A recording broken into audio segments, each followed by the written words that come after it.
dan yang saya hormati ibu-ibu, bapak-bapak, pejabat yang ada di SMP Negeri 2 Gunung Kidul. Nah, sebelumnya saya berterima kasih sekali kepada Bapak Ibu karena telah hadir pada kesempatan hari ini dalam acara sosialisasi mengenai implementasi budaya positif di SMP Negeri 2 Gunung Kidul. Adapun tujuan acara kita pada hari ini, nanti kita bisa mengetahui bagaimana budaya positif yang seharusnya yang ada di sekolah, khususnya nanti di SMP Negeri 2 Gunung Kidul. Dan nanti setelah mendapatkan ilmu ini, mungkin nanti kita bisa berkolaborasi untuk menciptakan budaya positif di SMP Negeri 2 Gunung Kidul ini.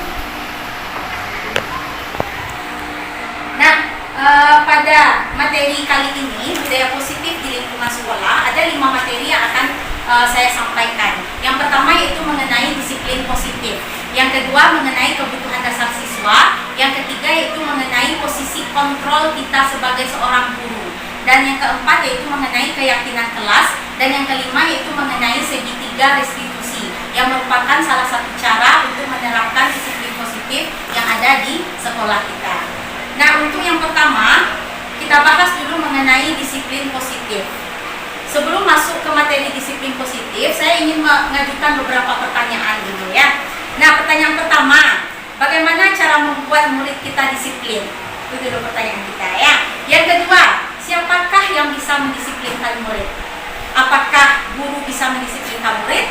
Atau kepala sekolah yang mendisiplinkan murid? Atau orang tua yang mendisiplinkan murid? Atau justru diri mereka sendiri yang mendisiplinkan mereka sendiri? Nah, bagaimana? Untuk menjawab semua pertanyaan itu, maka kita akan mempelajari terlebih dahulu mengenai konsep dari disiplin positif itu sendiri.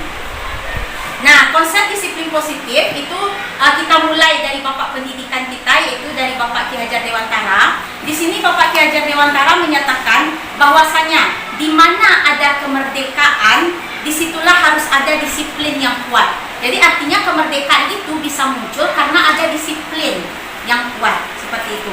Sungguh pun disiplin itu bersifat self-disiplin katanya, yaitu kita sendiri yang mewajibkan diri kita dengan sekeras-kerasnya, tetapi itu sama saja. Sebab jika kita tidak memiliki self-disiplin, artinya kita tidak memiliki disiplin yang berasal dari dalam diri kita, maka kita membutuhkan orang-orang tertentu untuk mendisiplinkan diri kita. Misalkan kita seorang guru, apabila kita tidak bisa mendisiplinkan diri kita sendiri, kita tidak bisa menerapkan disiplin yang memang motivasinya berasal dari dalam diri kita, maka kita memerlukan orang-orang lain untuk mendisiplinkan kita. Contohnya itu Bapak Kepala Sekolah atau peraturan-peraturan yang dicanangkan oleh Dinas Pendidikan, seperti itu. Nah, selanjutnya, selain itu, pemikiran Ki Hajar Dewantara ini juga sejalan dengan pemikiran dari Diana Gosen dalam bukunya berjudul Restructuring School Discipline, itu tahun 2001. Nah, Diana mengatakan bahwasanya arti dari kata disiplin itu berasal dari kata Latin yaitu disciplina, yang artinya adalah belajar. Ya. Oke, selanjutnya kita lihat. Nah, disiplin diri ini atau disiplin yang berasal dari dalam diri ini, itu dapat membuat seseorang nantinya menggali potensinya menuju kepada sebuah tujuan, sesuatu yang dihargai dan bermakna. Jadi artinya jika seseorang sudah memiliki disiplin yang berasal dari dalam dirinya, maka dia bisa nanti menentukan tujuannya mau kemana, seperti itu. Dan dia juga bisa menemukan sesuatu yang dapat dihargai atau sesuatu yang bermakna nantinya. Dengan kata lain, disiplin diri juga mempelajari bagaimana cara kita mengontrol diri, bagaimana menguasai diri, atau memilih tindakan yang mengacu pada nilai-nilai yang kita hargai. Selanjutnya, nah, sebagai pendidik, tujuan kita adalah menciptakan anak-anak yang memiliki disiplin diri sehingga mereka bisa berperilaku dan mengacu pada nilai-nilai kebajikan universal dan memiliki motivasi intrinsik bukan motivasi ekstrinsik. Nah, jadi tujuan dari disiplin positif ini dari kita guru kepada murid, yaitu kita ingin menciptakan murid-murid nanti yang memiliki disiplin positif. Artinya murid-murid yang memiliki disiplin dengan keyakinan yang berasal dari dirinya sendiri, bukan karena aturan, bukan karena kita guru, bukan karena kepala sekolah. Oke, Nah, selanjutnya mari kita tanyakan pada diri kita dulu Bapak Ibu ya. Nah, kita tanyakan bagaimana kita berperilaku. Selanjutnya, mengapa kita melakukan segala sesuatu itu. Jadi sebelum menerapkan disiplin positif lebih jauh, kita harus bertanya dulu pada diri kita, bagaimana kita berperilaku. Nah, selanjutnya, mengapa kita melakukan segala sesuatu tersebut. Apakah kita melakukan segala sesuatu itu karena dorongan dari lingkungan, atau karena ada dorongan dari yang lain. Nah, pernahkah kita melakukan sesuatu karena hanya untuk mendapatkan senyuman dari orang lain? Ya kan? Oh, saya melakukan itu supaya dapat senyuman dari orang lain, seperti itu. Atau kita melakukan sesuatu untuk mendapatkan hadiah atau penghargaan dari orang lain. Jadi itu sebelum menerapkan disiplin, kita harus menanyakan itu dulu kepada diri kita sendiri. Seperti kayak kita melaksanakan tugas, kita tanyakan, jadi saya mengajar untuk apa sih? Apakah untuk dapat penghargaan dari Bapak Kepala, atau dapat penghargaan dari dinas, dan lain-lain. Jadi semua itu harus kita tanyakan dulu ke dalam diri kita. Nah, untuk mengetahui lebih jauh mengenai motivasi manusia, mari kita baca artikel berikut ya. Jadi di sini ada artikel mengenai motivasi perilaku manusia. Jadi kita manusia ini sebenarnya berbagai jenis motivasi kita melakukan sesuatu tersebut ya. Jadi Diana Gosen juga dalam bukunya mengatakan ada 3 alasan motivasi perilaku manusia. Seseorang melakukan sesuatu itu karena 3 alasan, kata si Gosen. Yang pertama yaitu untuk menghindari ketidaknyamanan atau hukuman. Ya kan, kita juga pasti pernah merasakan hal tersebut kan. Kita berperilaku atau melakukan sesuatu untuk menghindari hukuman, apalagi waktu kita masih sekolah. Ya kan, seperti itu. Nah, ini adalah tingkat terendah dari motivasi perilaku manusia. Ini yang paling rendah sekali. Nah, biasanya orang yang motivasi perilakunya untuk menghindari hukuman atau ketidaknyamanan, mereka akan bertanya dalam diri mereka, apa yang terjadi bila saya tidak melakukannya, katanya. Maka akan muncul pertanyaan-pertanyaan seperti itu. Yang kedua, sebenarnya mereka sedang menghindari masalah. Jadi dia melakukan hal tersebut supaya tidak kena hukum. Jadi intinya orang yang dengan motivasi ini dia melakukan sesuatu hanya untuk menghindari suatu masalah seperti itu ya. Nah, motivasi orang yang kedua atau motivasi kita melakukan tindakan yang kedua adalah untuk mendapatkan imbalan atau penghargaan dari orang lain. Ini satu tingkat di atas yang motivasi yang pertama tadi ya. Nah, untuk tingkatan di sini nanti di sini orang yang berperilaku untuk seseorang itu berperilaku untuk mendapatkan imbalan atau penghargaan dari orang lain di situ. Orang dengan motivasi ini nanti akan bertanya, apa yang akan saya dapatkan jika saya melakukan ini? Maka itu yang akan muncul dari pikiran orang tersebut jika motivasi mereka berbuat hanya untuk mendapat imbalan atau penghargaan di sini. Dan yang ketiga atau yang terakhir yang paling atas di sini adalah motivasi untuk menjadi yang mereka inginkan dan menghargai diri sendiri dengan nilai-nilai yang mereka percaya. Ini merupakan tingkatan tertinggi dari motivasi perilaku manusia. Nah, orang dengan motivasi ini nanti akan bertanya, akan menjadi seperti apa saya bisa melakukannya? Seperti itu ya. Jadi apa nilai-nilai yang saya dapatkan jika saya melakukan hal tersebut? Seperti itu. Ini lebih bersifat ke nilai-nilai. Dan mereka melakukannya karena mereka ingin menjadi orang yang melakukan nilai-nilai yang mereka yakini tersebut. Ini adalah motivasi yang akan membuat seseorang memiliki disiplin positif.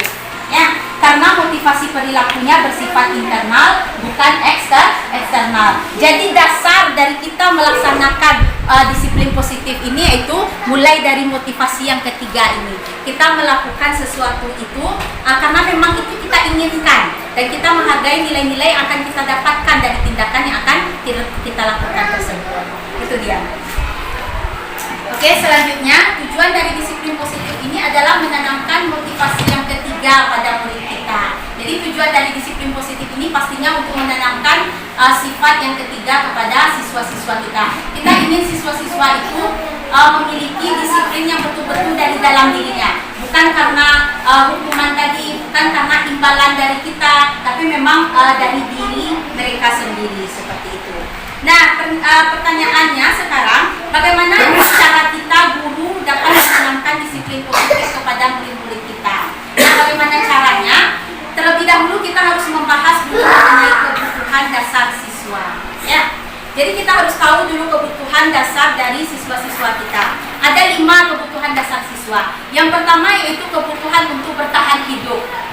Ya, ada siswa yang memang kebutuhannya dia memang melakukan sesuatu untuk bertahan hidup. Yang kedua untuk rasa cinta dan kasih sayang. Yang ketiga yaitu untuk penguasaan. Yang keempat untuk kebebasan. Dan yang kelima adalah untuk kesenangan. Jadi itulah 5 kebutuhan dasar dari murid-murid kita, termasuk juga kita seperti itu ya. Oke, kita lihat satu-satu dulu kebutuhan untuk bertahan hidup. Nah, kebutuhan untuk bertahan hidup ini bagi siswa atau diri kita sendiri adalah kebutuhan yang bersifat fisiologis dan lebih bersifat ke fisik seperti itu ya. Nah, untuk bertahan hidup misalnya kesehatan, rumah, makanan, termasuk seks salah satunya ya. Kalau seandainya mereka sudah beranjak dewasa nanti. Nah, komponen psikologisnya, jadi selain fisiologis, kebutuhan bertahan hidup ini juga memenuhi komponen psikologisnya. Kebutuhan psikologisnya yaitu kebutuhan akan masa aman. Jadi kebutuhan akan rasa aman juga termasuk salah satu dari kebutuhan bertahan hidup ya Bapak Ibu. Nah, dalam kasus ini misalkan seperti ini, ada seorang siswa yang sering mengambil bekal makanan temannya setiap jam istirahat. Selalu setiap hari dia ngambil bekal kawan-kawannya di kelas, ya kan? Nah, ada nanti Ibu Amran bertanya kepada si Doni tadi itu, misalkan si Doni nama anak itu. Ibu Amran bertanya, Doni, kenapa kamu sering mengambil bekal makanan kawan-kawanmu? Jika jawaban si Doni itu adalah saya tidak pernah dibawakan bekal oleh orang tua saya lapar dan saya tidak punya bekal makanan yang diberikan oleh orang tua saya. Berarti pada kondisi seperti itu, si Doni memenuhi kebutuhannya untuk bertahan hidup seperti itu ya. Nah, itulah kebutuhan bertahan hidup. Yang kedua yaitu kebutuhan akan rasa cinta dan kasih sayang. Ini sering terlihat pada siswa-siswa kita ya.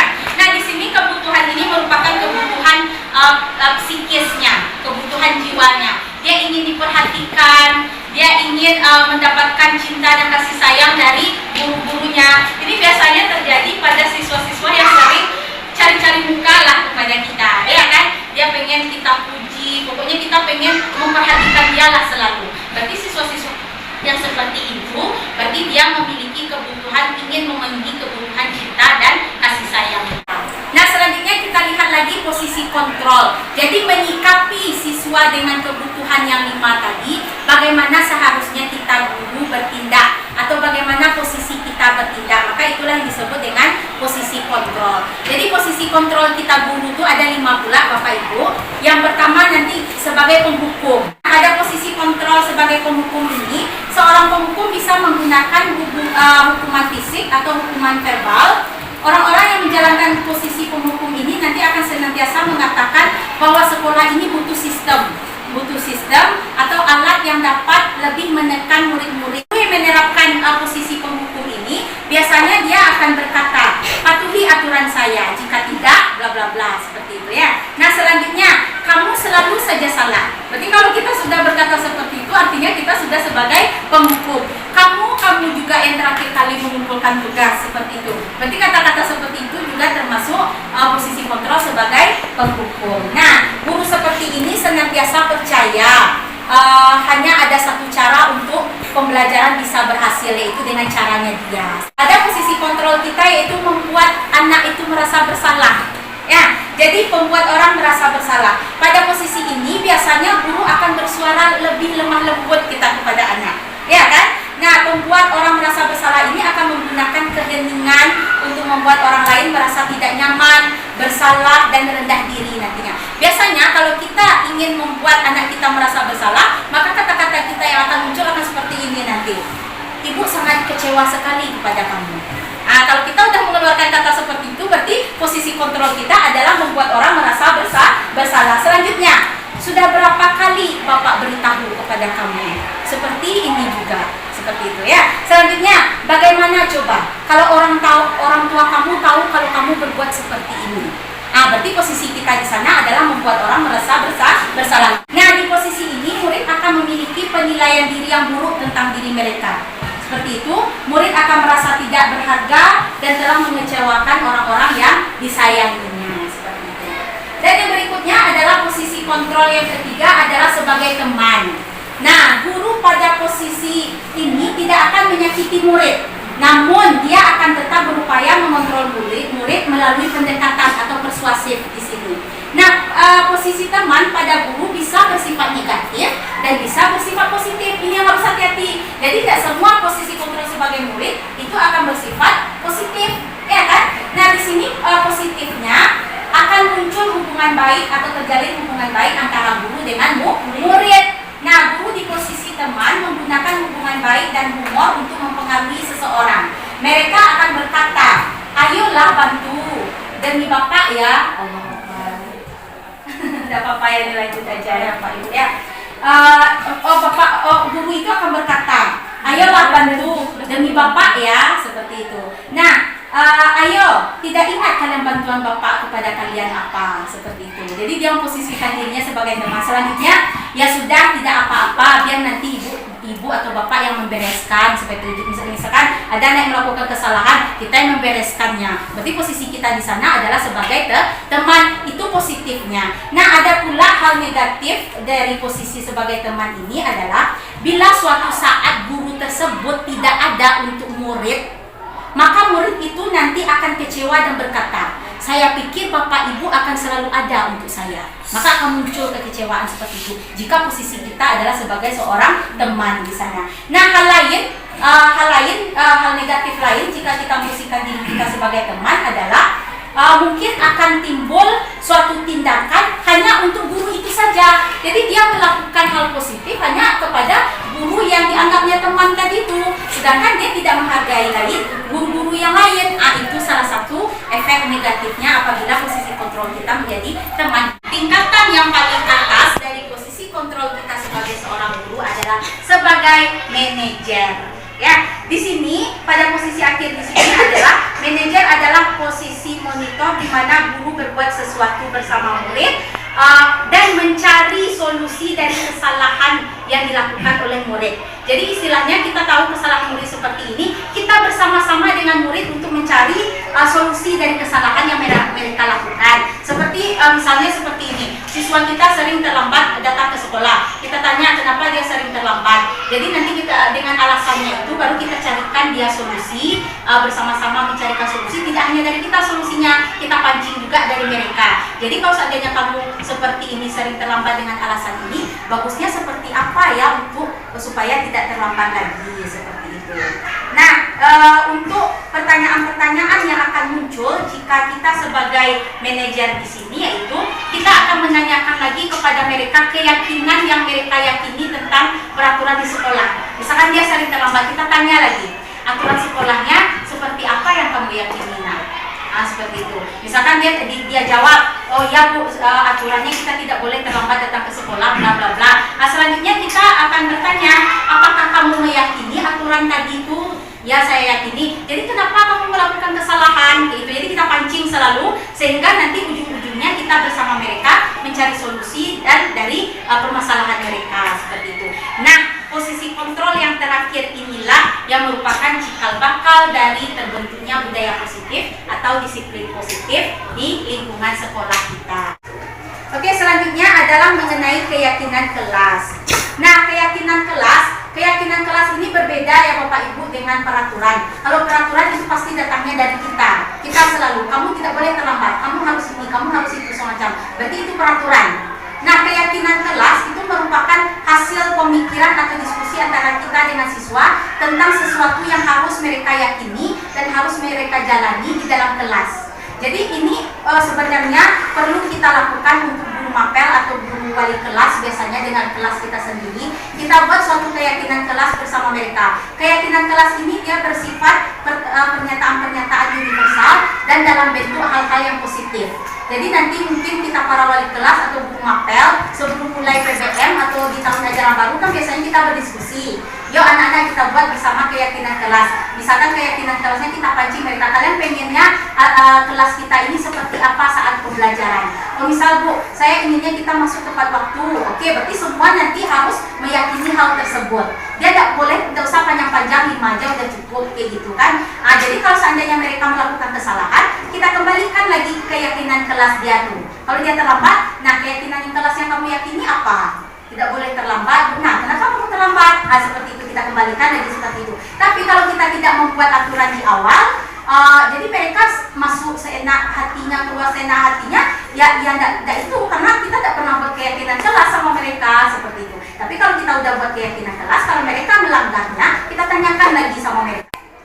Yang berikutnya, yang terakhir adalah segitiga restitusi. Ini harusnya ada terlihat bentuk segitiganya Bapak Ibu. Nah, apa itu segitiga restitusi atau restitusi? Restitusi ini merupakan proses menciptakan kondisi bagi murid untuk memperbaiki kesalahannya. Nah, sehingga mereka bisa kembali kepada kelompoknya dengan karakter yang lebih kuat. Jadi di sini kita berperan sebagai manajer tadi. Kita bersama-sama membimbing siswa untuk menemukan solusi dari permasalahan yang sedang mereka alami seperti itu.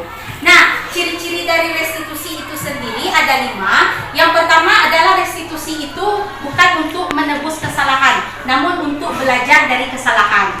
Yang kedua, restitusi itu fungsinya yaitu untuk memperbaiki hubungan. Dan yang ketiga, restitusi itu adalah tawaran, bukan paksaan, seperti keyakinan kelas yang kita tawarkan kepada mereka tadi.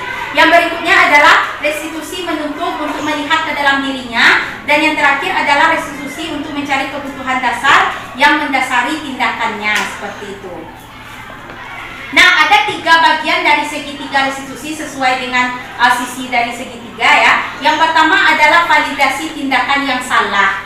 Nah, validasi tindakan yang salah di sini nanti kita akan mengajukan pertanyaan-pertanyaan kepada mereka. Salah satu contoh pertanyaannya seperti itu. Kamu tentu punya alasan kenapa kamu melakukan kesalahan tersebut.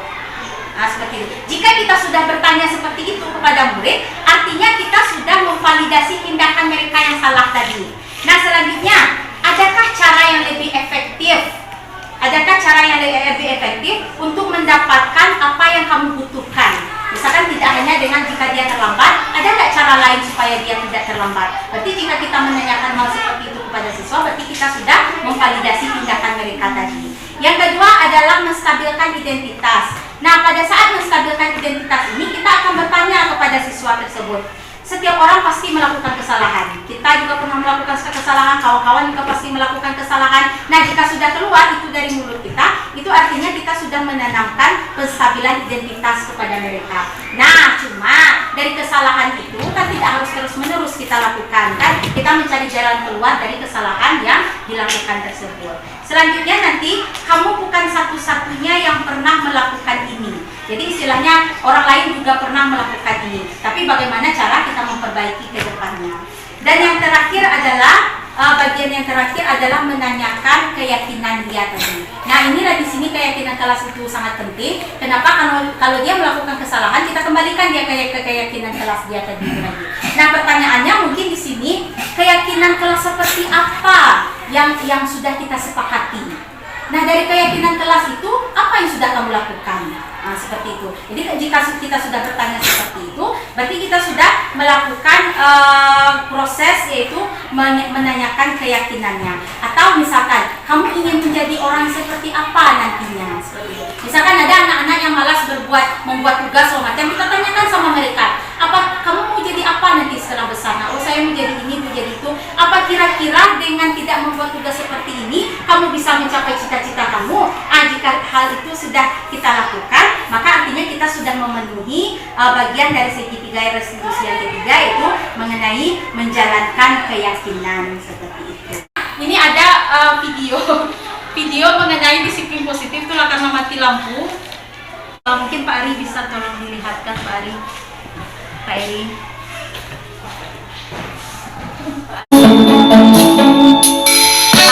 Jadi ini kasusnya yang diambil kasus yang pertamanya, misal seorang siswa ini bernama si Jenny, dia sering tidak membuat tugas yang dikerjakan oleh guru-guru. Jadi para guru mapel tuh mengadu kepada wali kelasnya. Jadi bagaimana wali kelas menjalankan segitiga restitusi itu kepada si Jenny. Nah, ini mungkin salah satu contoh.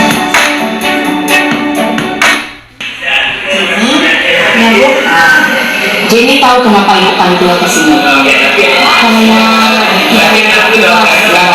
ibu sering minta laporan dari guru-guru mata pelajaran yang mengajar di kelas B1. Jenny sering tidak membuat tugas. Dan menurut Jenny, apakah dengan tidak membuat tugas ini suatu kesalahan, Pak? Nah, jadi kita tanyakan apakah yang dilakukannya itu suatu kesalahan. Jadi kita awali pertanyaan kita dengan hal seperti itu dulu. Iya, kesalahan kan? Tidak apa sayang. Semua orang pasti melakukan kesalahan. Orang ini juga pernah melakukan kesalahan yang tidak membuat tugas. Termasuk Jenny, ibu dan ibu juga waktu masih sekolah juga pernah melakukan kesalahan yang tidak membuat tugas.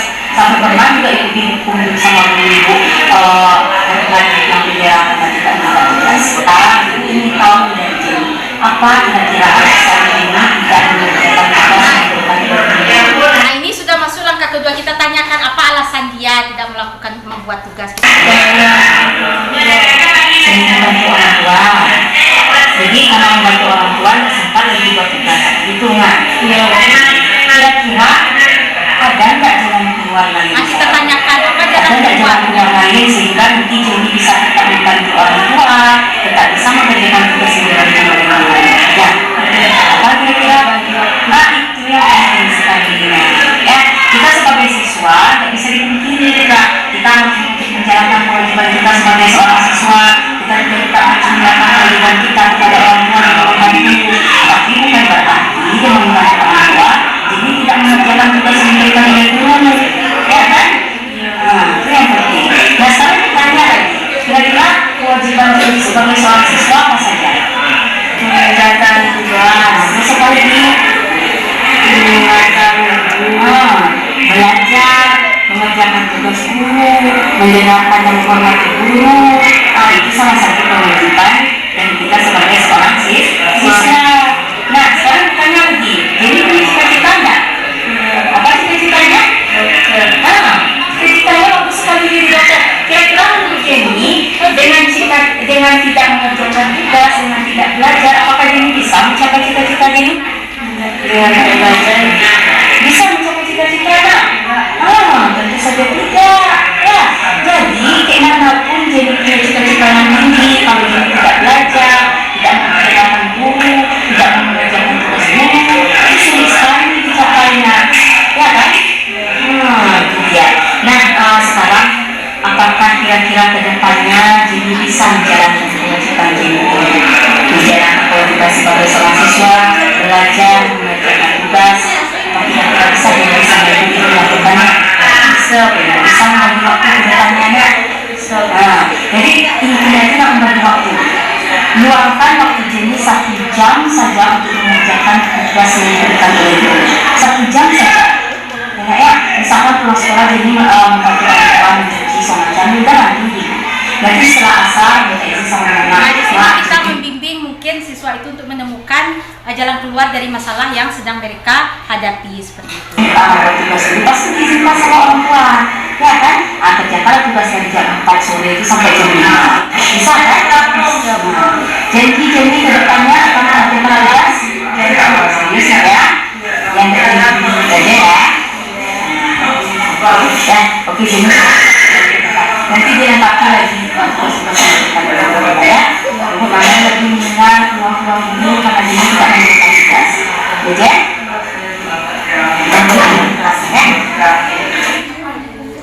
Nah, itu mungkin salah satu. Jadi alhamdulillah kita ada guru penggerak di sini. Yang pertama kita bukan menganggap dia apa, karena seringkali kita lihat ketika kita mau berbuat apalagi sendiri, nanti banyak orang menganggap ada jadi muka seperti apa tadi disiplin apa tadi? Iya, paham. Ada jadi muka magelang sekolah. Kami saya sendiri itu juga dulu pertama. Jadi juga ketika kita berbuat ke situ memang banyak ada tantangannya. Cuman kita berharap karena kalaupun bagus pun yang diprogramkan oleh seseorang kepala sekolah pun misalnya, kalau nggak kita dukung bersama nggak akan berjalan. Contoh tadi ada siswa yang pakai sendal. Kalau cuma Bu Yani aja yang negur, yang lain dia pasti nanti menghindar Bu Yani. Ketika ada Bu Yani dia menghindar, biarlah jumpa Pak Misbah karena Pak Imah nggak menegur misalnya.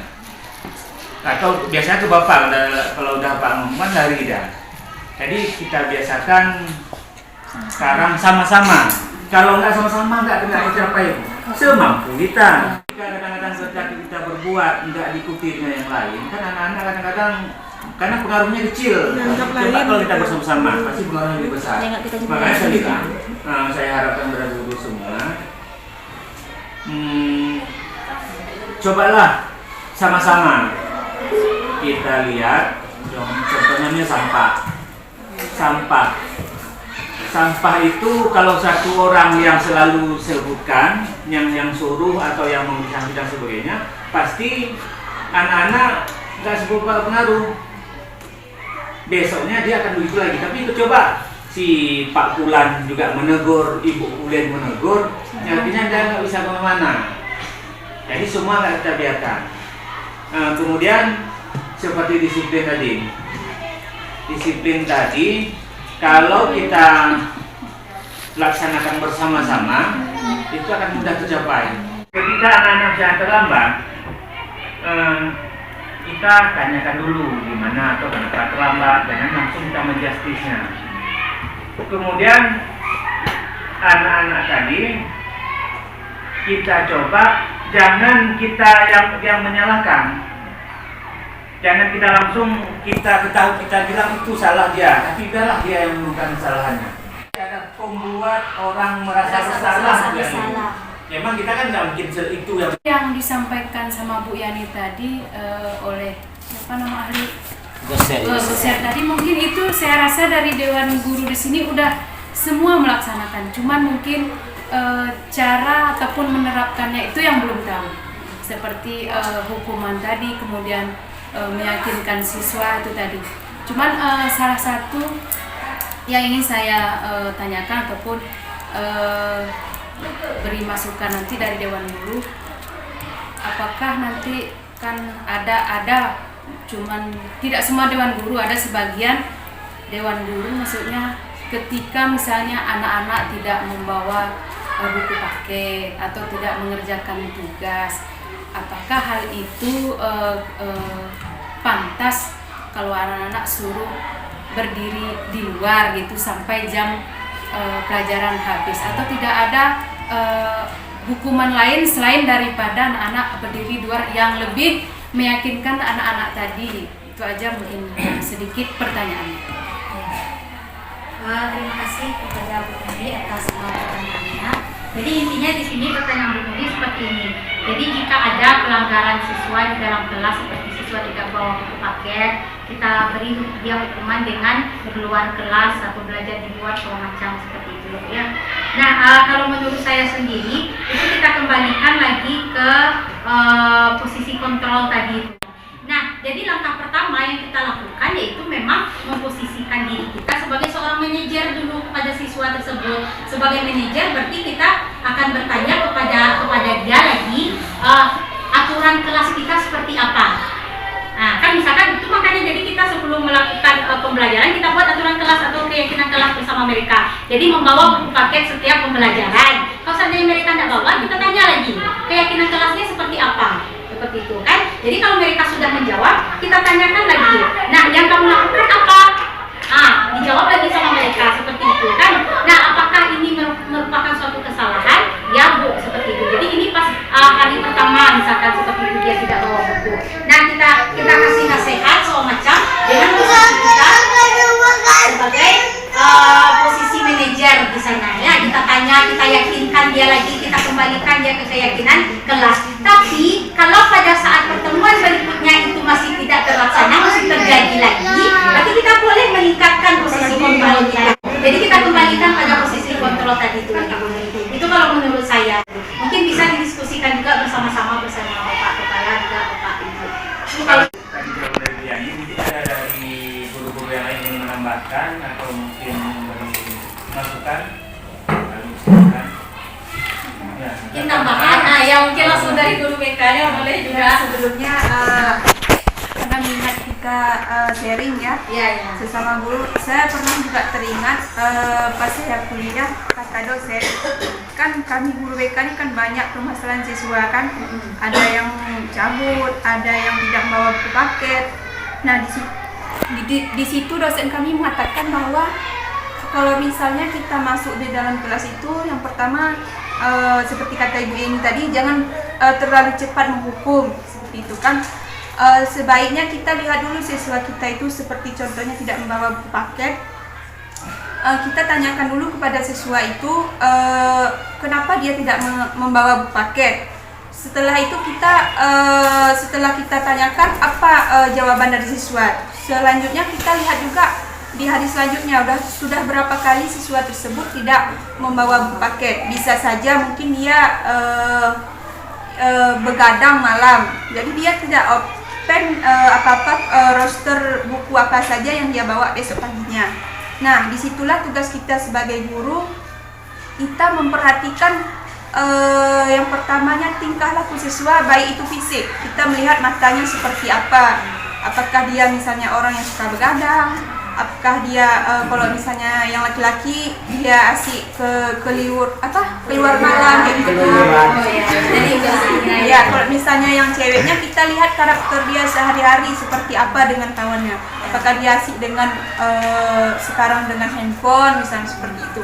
Nah, disitulah tugas kita sebagai guru itu melihat bagaimana siswa, karena setiap siswa itu berbeda-beda karakternya. Sesuai kebutuhan sesuai dengan kebutuhan siswa. Hukuman yang kalaupun sudah sampai ke hukuman, kalau bisa pertama jangan fisik.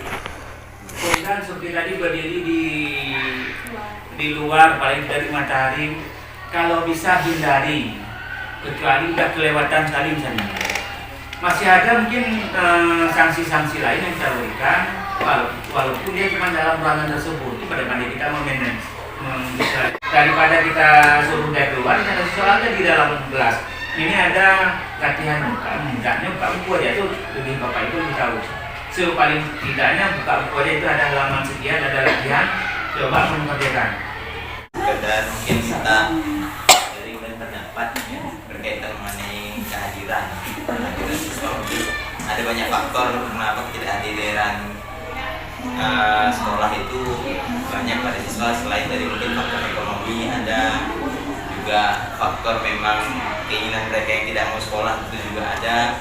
Nah, jadi ada pertanyaan mengenai jadi ada pertanyaan mengenai, ada anak yang bertanya sama saya mengenai apa sih Pak fungsi ijazah SMP, karena kan faktor kita sebenarnya sekolah, nah setidaknya bisa melanjut ke pendidikan gitu kan. Nanti kalau kita bilang dengan ijazah kita nggak bisa mencari kerja, nggak perlu ijazah pun sekarang udah bisa kerja Pak, bisa dapat uang. Nah, mungkin itu yang kira-kira gimana kita patutnya kita menjawab, melihat bagaimana kondisi di lapangan saat ini, khususnya di situasi kita gitu kan. Sebelumnya kan ditanya sama Pak Radio. Iya, kayaknya kan sudah Pak beri jawaban. Sudah. Saya tidak pribadi saya bilang, nah itulah bukti pendidikan formal. Saya bilang kan, kalau kalian mendapat istilahnya selesai SMP tapi nggak dapat ijazah, nanti kemana pendidikan formal, saya bilang bahwa telah menyelesaikan pendidikan SMP gitu. Walaupun memang sebenarnya ijazah SMP di lapangan pun memang tidak terlalu dipakai gitu, kecuali di kondisi-kondisi tertentu. Cuma kan saya bilang pesankan setidaknya di sini nanti kan ada yang mau jadi kepala desa, ataupun kecil tadi atau pejabat mungkin bupati, nah kan pasti membutuhkan ijazah. Nah disitulah fungsi dari ijazah tadi. Ya alhamdulillah memang mereka paham untuk itu. Cuma ketika mempertanyakan itu mungkin ada jawaban-jawaban lain yang menurut saya kayaknya belum dapat. Karena ini kan ya kakaknya sebagai senior apa jawaban kakak kalau gitu kan? Kalau saya sebenarnya setuju betul dengan apa yang dibilang Pak Arjun. Cuma mungkin tambahannya kita ini apa ya? Kalau saya tuh bilang selalu ke anak-anak, mungkin saya jarang ngomong masalah ijazah. Saya lebih ke sekolah. Sekolah itu seperti yang kita tahu memanusiakan manusia. Saya pengen anak-anak itu dewasa, melakukan sesuatu itu dewasa. Gitu. Saya pengen pikirannya kan sekarang ini kebanyakan tamat S1 mereka mengejar apa? PNS gitu kan. Yang ada di kepala mereka tuh cuma PNS-nya gitu kebanyakan yang sekarang kita udah lihat di lapangan. Bisa mengembangkan gitu. Sedikit yang bisa mengembangkan. Jadi kalau untuk ijazah saya lebih bilang ke anak-anak bahwasanya sekolah itu jembatan. Saya juga sengaja jembatan kita sama seperti kita mau ke ujung tapi kita mau dari sini. Kalau tidak ada jembatan kita kan tidak akan sampai. Itulah yang namanya memang seperti yang dibilang Pak Aljun tadi kan, itu itu memang jawaban memang sering yang ditanya siswa di sini. Karena kalau di sini pun Pak, banyak yang memang sudah sudah ada anaknya, ketika perlu baru cari ijazah ke sini. Tapi kalau anak-anak ini cerdas, ada pertanyaan lagi. Ditanyanya sama kita, ngapain sekolah Pak? Kan sekarang bisa paket A, paket B, paket C kan? Nah, kalau kita bilang untuk jadi kardus tadi, untuk jadi kan? Untuk jadi kecil. Nah, tapi kalau menurut saya, saya bilang juga sama anak-anak, sama seperti Bu Pina tadi, ijazah itu merupakan sebuah jembatan, dan kemudian kita sekolah ini dapat ijazah menandakan kita ini sudah diakui oleh negara, kita ada ikut pendidikan secara resmi. Ini mohon maaf atas segala kekurangannya. Terima kasih atas segala perhatian. Saya akhiri wabillahi taufiq wal hidayah. Wassalamualaikum warahmatullahi wabarakatuh. Waalaikumsalam.